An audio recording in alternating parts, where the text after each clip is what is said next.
I grew up in one of those places where the world feels like it's standing still. Imagine a town so small, so quiet, it could disappear off the map, and no one would notice. A single main street downtown had everything: one McDonald's, one department store, a movie theater with 3 screens, and not much else. Friday nights were for the high school football game, and everyone went to church on Sundays. If you lived there, you either knew everyone or you knew their business. That's just how it worked. My high school class had 60 students, not because we were underachievers, but because the whole town could probably fit in a Walmart on Black Friday. In a place like that, everyone knew their role. My mom baked cookies for church bake sales and cut hair at the one salon in town. My dad, a retired Navy petty officer, ran an internet cafe for a while before turning it into a tax service when Wi-Fi killed the cafe scene. Most people in town did their taxes themselves, so business was slow, but his military pension kept us afloat. As for me, I worked at the town's independent burger joint, the underdog trying to compete with McDonald's. My boss constantly nagged me to cut my long hair, saying I looked like a dang girl.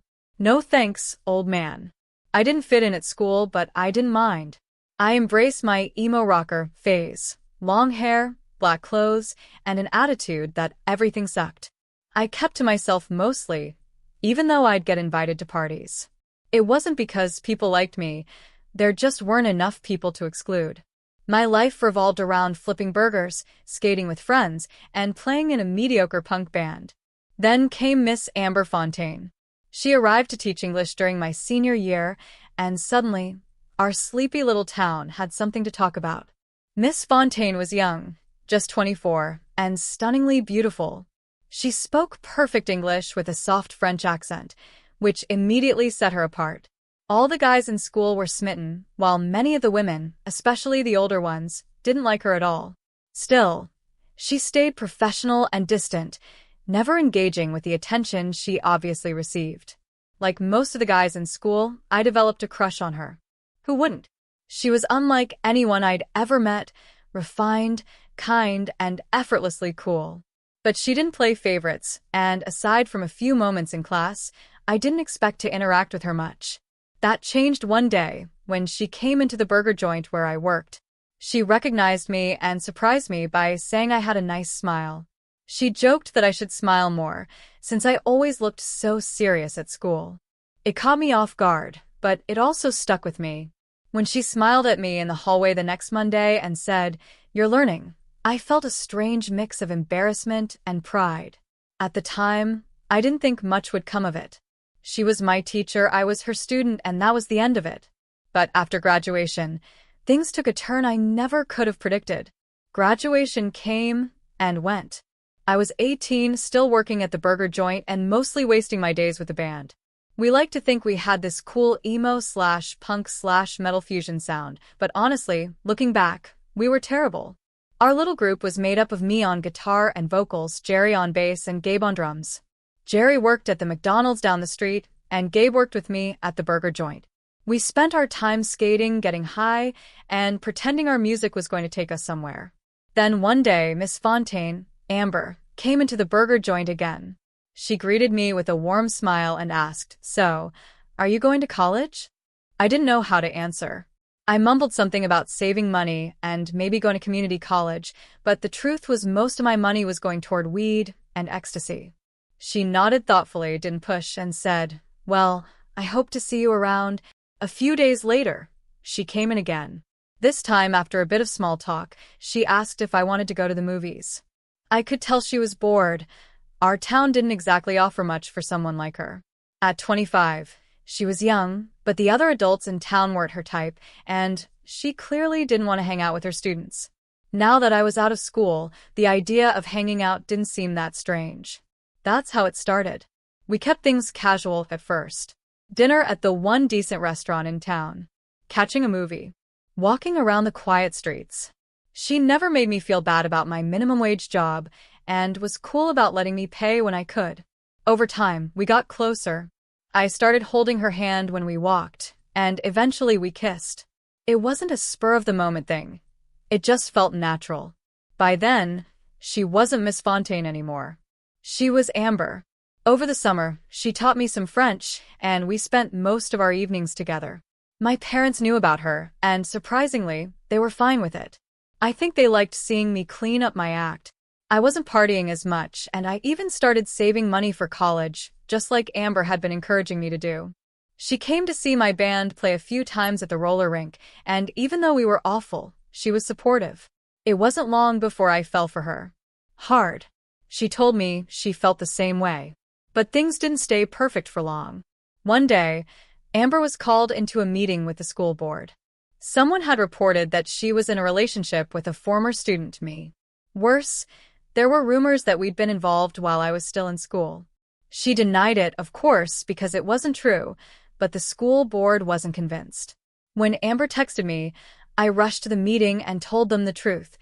We hadn't started dating until months after I graduated, and I was already 18. The board didn't care. They claimed they needed the real story and accused her of hiding the truth. Amber left the meeting shaken but relieved that, for the moment, she'd only been warned. We figured it was just small-town gossip and that it would die down. It didn't. Over the next few weeks, the rumors got nastier. People whispered that Amber had been inappropriate with students and accused her of misconduct. My boss at the burger joint fired me, claiming my hair and reputation were bad for business. Amber tried to comfort me, but not long after, she lost her job too.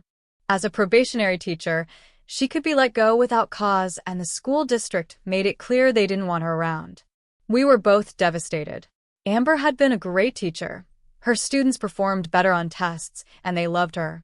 But the school fired her anyway, hiding behind vague claims about her effectiveness. Amber wanted to fight it. My dad encouraged her to sue the district, but she didn't want the drama. She decided to resign instead, hoping to preserve her teaching license and move on. Her parents in France suggested she return home, but she wanted to stay in America. My parents, incredibly supportive, offered to let her stay with us while she figured things out. That's when Amber made a bold decision. "We're leaving," she said one night. "Let's move to California. Start fresh." Then she added, almost as an afterthought, "Oh, and I'm pregnant." Amber and I packed up everything we owned, which wasn't much, and headed to California. With help from both our families, we rented a tiny studio apartment in Los Angeles.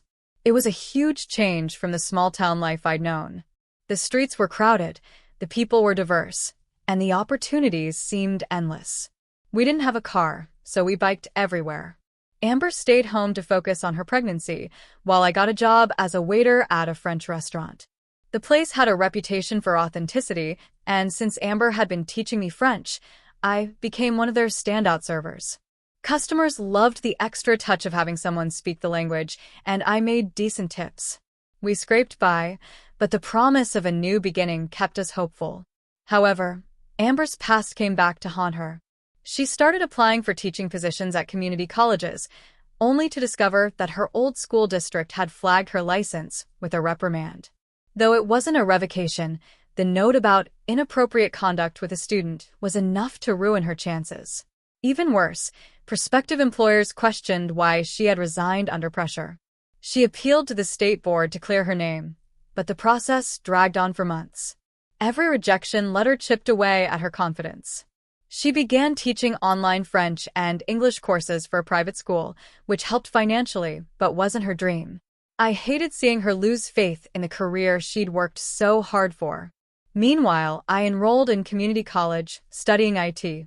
Between work and school, I barely had time to breathe, but it felt good to finally be building something. Amber was my rock during this time. Despite everything, she remained supportive, encouraging me to stay focused.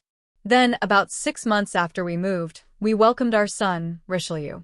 He was perfect, and suddenly, all the hardships we'd been through seemed worth it.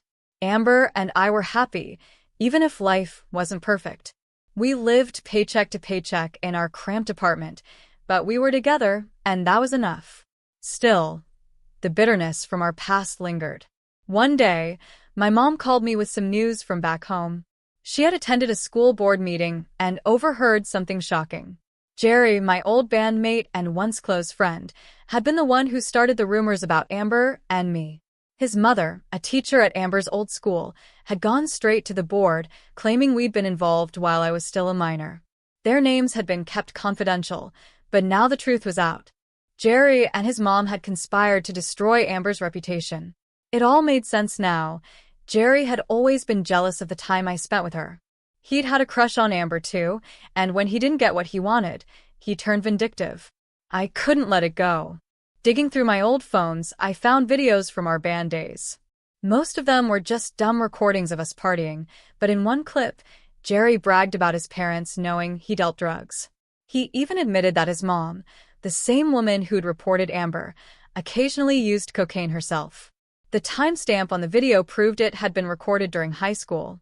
I pieced together the evidence and created a throwaway email account.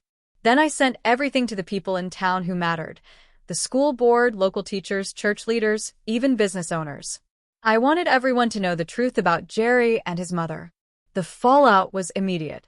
Jerry was fired from his job managing the burger joint. His house was raided, and police found drugs stashed there. Kids at the high school, pressured during interrogations, admitted Jerry had been their dealer. His mom was fired from her teaching position and became a pariah in town. Rumors about their family spread like wildfire. Her drug use, Jerry's dealing, and even her husband's long-term affair with another woman from church. They wanted to leave town, but legal troubles kept them stuck there. They became the people everyone whispered about, their disgrace etched into the fabric of small-town gossip. When Amber found out what I'd done, she cried. "Not because I'm upset," she said, wiping her tears, "but because you stood up for me in a way I never could have done for myself." For the first time in a long while, we felt free from the weight of the past.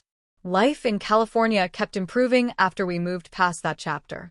I finished my associate degree in IT and landed an entry-level job troubleshooting computers for a small downtown company. It paid double what I made at the restaurant, and the company had a program to help employees finish their bachelor's degrees. They covered half the tuition, while the other half was deducted in small payments from my paycheck. It was an incredible deal, and I took it without hesitation.